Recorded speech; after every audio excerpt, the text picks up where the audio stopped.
Dumalo sa sesyon ng sangguniang panglalawigan ng Cotabato ang mga opisyal ng ayudang medikal mula sa Bangsamoro Government o AMBAG para sa proposed Memorandum of Agreement sa pagitan ng Provincial Government at ng Office of the Chief Minister ng Bangsamoro Autonomous Region and Muslim Mindanao kaugnay sa healthcare assistance na ibibigay ng BARM sa iba't ibang ospital sa probinsya.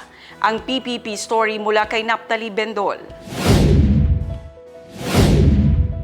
5 million pesos para sa Cotabato Provincial Hospital, 2 million pesos para sa Dr. Armando Diaz Provincial Foundation Hospital at 2 million pesos para sa Alyosan District Hospital ang halaga ng healthcare assistance ng BARM government na nakapaloob sa proposed Memorandum of Agreement sa pagitan ng Provincial Government ng Cotabato at ng Office of the Chief Minister.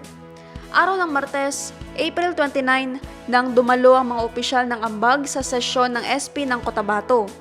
Ang AMBAG ang isa sa mga flagship programs ng Office of the Chief Minister ng BARM na naghahatid ng kalinga at serbisyo partikular sa aspetong medikal sa mga mamamayang Bangsamoro, kabilang na mga naninirahan sa mga lugar na hindi sakop ng rehiyon.